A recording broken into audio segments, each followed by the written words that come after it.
Une France qui se bat avec... I'm going to tell you what's going to happen, Mr. Macron. Whatever happens, France will be governed by a woman. It'll either be me or Angela Merkel. French presidential candidates face off days before the election, while the Republic of Korea takes its own trip to the polls to elect a new leader. Hello, I'm Nathan King in for Anna Naidu, and this is The Heat.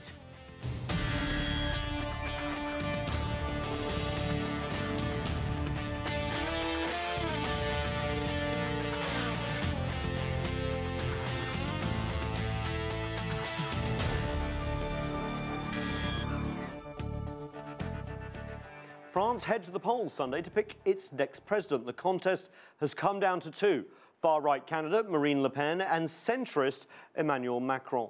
To discuss the French election from Paris, we have Frank Romano. He is a professor of law and literature and history at the University of Paris West. And with us in the studio is Ansgar Graw. He is senior political correspondent for the German newspaper Welt. Thank you so much, guys, for joining us. We've got a new Frank in Paris, obviously air of anticipation there on what is a very dark night with a beautiful Eiffel Tower in the background. You know, we had this debate this week, which was compared to US presidential debates, probably not as heated, but it really was quite heated for France, wasn't it? Has that set the tone, and who's winning? It set the tone for the idea that France is no longer going to have that sort of that amiable courtesy approach that the politicians usually have to each other.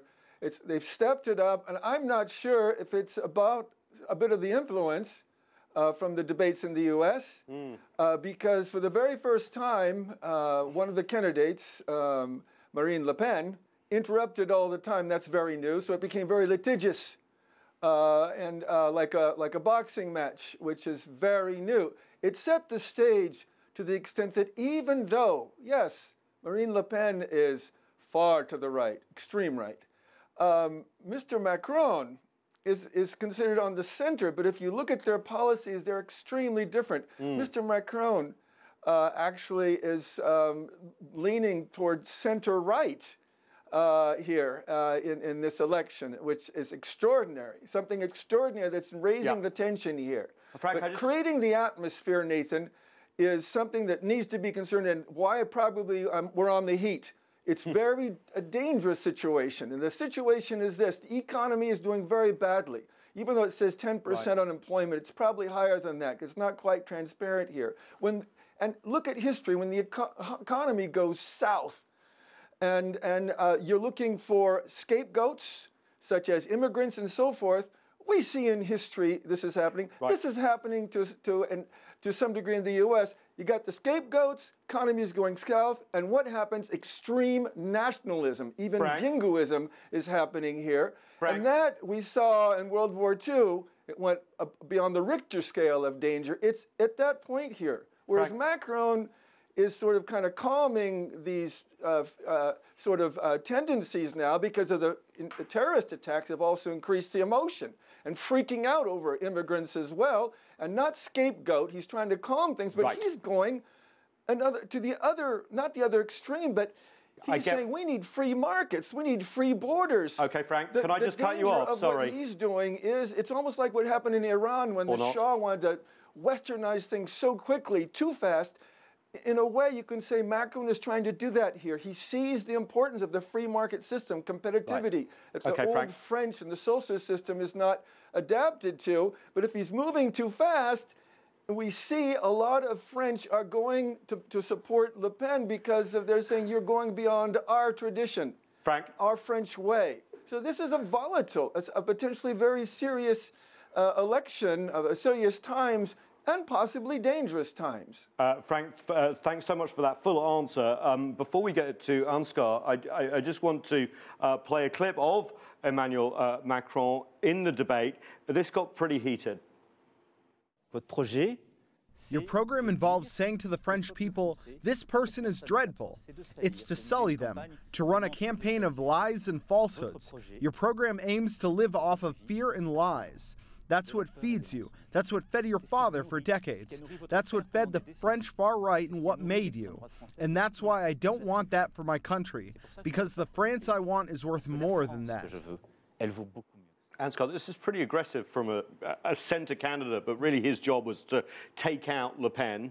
The polls after that debate seem to have solidified his lead, about 60-40 now as France goes to the poll. Polls have been wrong here in the US, in Brexit, during the referendum in the United Kingdom, but not that wrong. You've said on this programme he's going to win. You're still sure of that?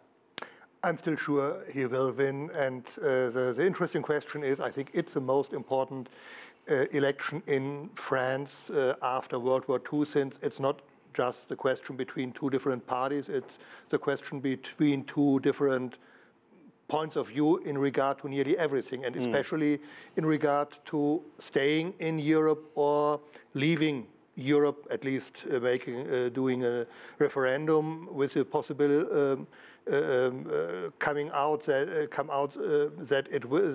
France will leave the European Union. It would be the second thing after the Brexit, and I would correct you, in case of the Brexit, the polls in the end showed that it would go for the Brexit, but I think most commentators wanted that Great Britain would stay inside the European Union. But I think that will be very important, and therefore I think in the end more French people are in favor than against European Union, although they know there is a lot of work to do to better this cooperation in Europe. Well, Le Pen, of course, had to basically put herself on a national stage and appeal to a wider audience, but she really was quite combative in this debate. Let's play some sound from Marine Le Pen from the same debate.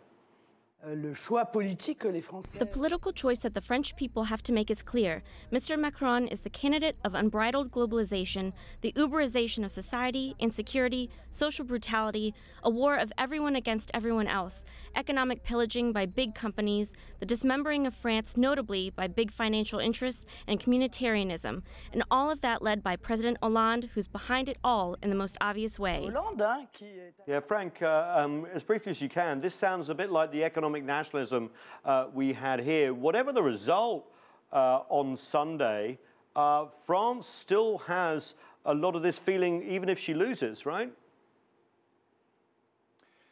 Yes, and I think it's in the air that this, like you call economic nationalism, it's part of this, this fear that Le Pen has very cleverly exploited through the terrorist attacks and the more immigration and the economy.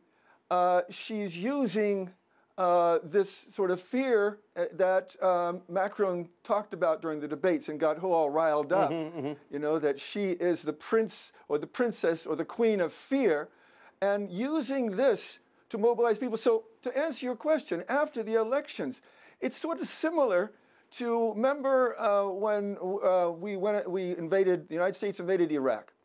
And even though when the government came out with absolute evidence that they did not have weapons of mass destruction, over 50% of the people still believed it, because of the job that Le Pen has done on mobilizing the people through fear, very cleverly. And it showed during the debate that she could make all these errors, and people have blinders on their eyes to this, almost become a religion, especially through the youth, you know, this nationalist religion, that they were ignoring the errors that she were making, even maybe the lies, by saying, you know, we believe in her. Almost an emotional thing. Frank, I've got your point. I just want to give Ansgar the last word on this. You know, Frank was talking about the parallels, but there also has been a lot of outside interest on this election, not just from Germany and Europe, but also from Russia and the United States.